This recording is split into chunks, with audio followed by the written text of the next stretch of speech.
Cameraman Prince back with another one. And we're here at RedStone FireArms with Jonathan, founder and CEO.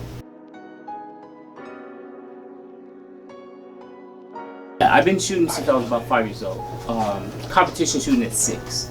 So the older I got into law enforcement, was in the California State Military Reserve, did a bunch of different things. Got tired of paying full price for stuff, so I said, you know what? Other folks have figured out how to do it. Let me figure out how I can, get rid of it and stop paying, so much money. Coupled with my wife and what she went through, coupled with the fact that during that time, it was starting to become even more blatant racism when you would go into gun stores and things like that. So 2015, we figured it out, yeah. Trump. And we started a home-based FFL. So we started selling guns and things at home. And we started doing transfers and things like that for our friends and family. 2015, late 2015, going into 16, we got a letter from the police chief. It was a pretty nice letter because we have to be licensed for the city as well as federal and state. Said, hey, it's great that you guys are doing well, but you guys are over your allowed amount of people per month because we're a home-based business. So you have limits. At that point, we knew we needed to find a place to get a store. We went out, we looked at a couple of different places. I tried to get the leases, myself for the store, and it wasn't happening. So I reached out to a buddy of mine who just so happens to be white, and he's a real estate agent. He was able to secure the lease for us for that building, for that first building that we were in, by not telling them who we were. So we were able to get the lease. We basically want to not only sell your firearm, but we want to make sure that you know how to use it, know how to protect yourself, your family with it, as well as get the best bang for your buck, right? So we don't just sell you a gun and say, hey, here's a gun, peace out. We want to make sure you know what you're doing with that firearm. We want to promote responsible gun ownership. We want to promote responsible gun ownership in our community. Not just, you got a gun and I'm just going to start busting. No, you need to know the rules, the laws, the regulations, everything that go along with owning a firearm.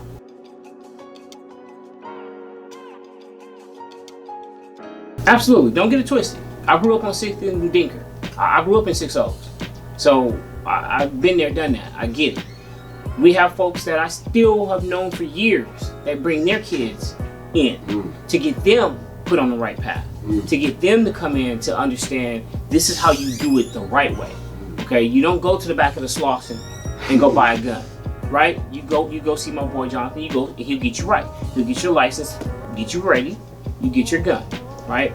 So not only do we do that on a daily basis, but we also are in the community.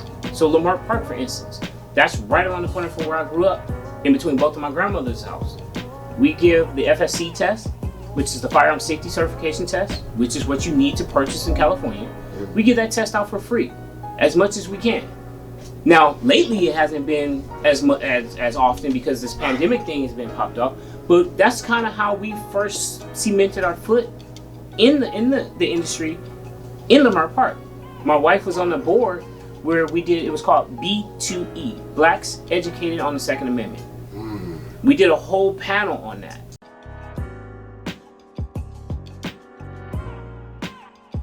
There's more people like us, but it's only 9 black gun stores in the United States.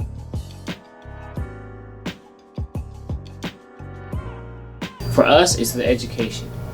For us, it's preparing you for safety and security at your home.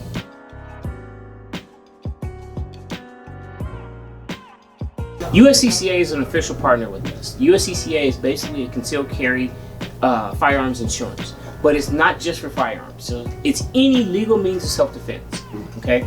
So if you're at home and someone kicks in your door and you don't have a firearm, but you use a baseball bat, a frying pan, hot grease, grits, whatever it may be to protect you and your family, guess what? You're covered because it's a legal means of self-defense. That's who backs us up. If we have to use our firearm, we call them and let them know the situation, and they come with our attorney, bail bondsman, and they handle everything from there.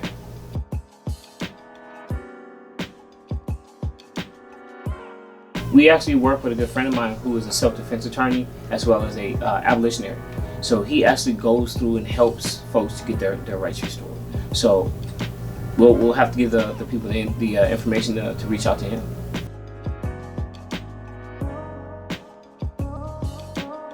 We're in a place where we can afford to do other things, right? We're buying land. Behind me are just some of the folks who have come in and seen us, all right? That's not even all of them. We got some folks that have come in and see us that you'd be like, holy crap, right? And myself, Aubrey, Jared, everybody here, we've talked, we have a conversation with those folks. And we've been able to have a conversation and learn how to do things that normally wouldn't be attainable to us. But because those folks are already doing that, they're now helping us do the same. So all we're doing is taking that and reinvesting that into the community. I've given my services out for free to folks in the community who have had prior arrests for different things, right? I've even been able to work with my buddy Jaye with the court system to teach classes to these kids who have been arrested with guns in order for their records to be gone. So if they come and take my class, I teach them, and guess what? I sign off that they've learned, they've understood the education, I issue their licenses, they go back to the court then expunges or takes away their criminal record. So that's what we're trying to do. Not only are we trying to do that, but we're trying to help them proceed into the next level of life.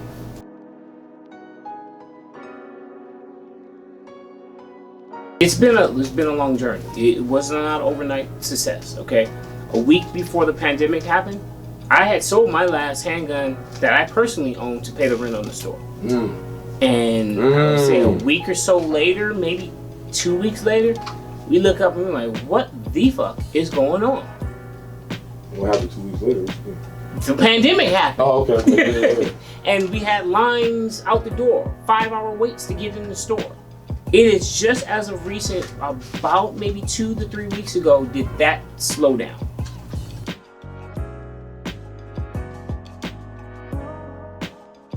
I'm a very good judge of character when it comes to certain things like that, right? If I feel that there's something going on that I'm not too keen about, I won't sell you a gun. I'll tell you flat out.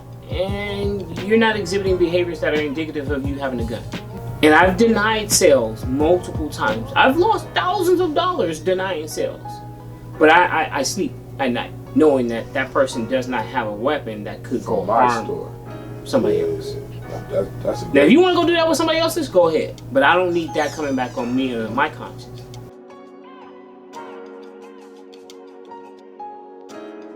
What's the people that helped you get your, basically I use it like an analogy like getting your star in the Walk of Fame. It's a few folks, but we'll name a couple. My parents, my mom and my step-pops, you know, they've helped us out through this whole thing. My wife's pops, he owns a business called Pop Shop. It's a wholesaler. So he gave us product and merchandise and things for us to use at the store when we couldn't afford to necessarily buy new product.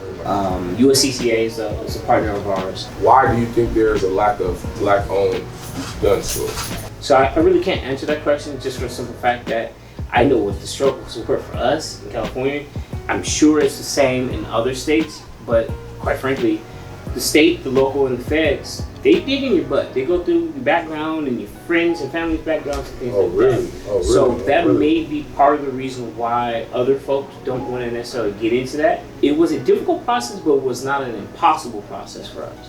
Where's your desire, your end goal for RedStone FireArms, physically and as in morally, I would say?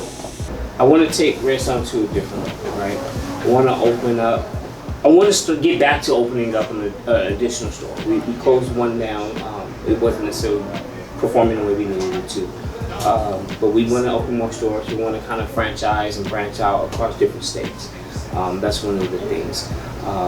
We also want to take what we're doing here and parlay that into other things, other businesses, like opening up other type of restaurants, or open up other type of gun stores, or open up ranges, opening up apartment buildings, whatever it is. Yeah. Get to a place where we have multiple streams of income, multiple sources of revenue. multiple sources of revenue for our kids, and our kids' kids, and grandkids, and so on and so on. So we're trying to get to a place where we can do that.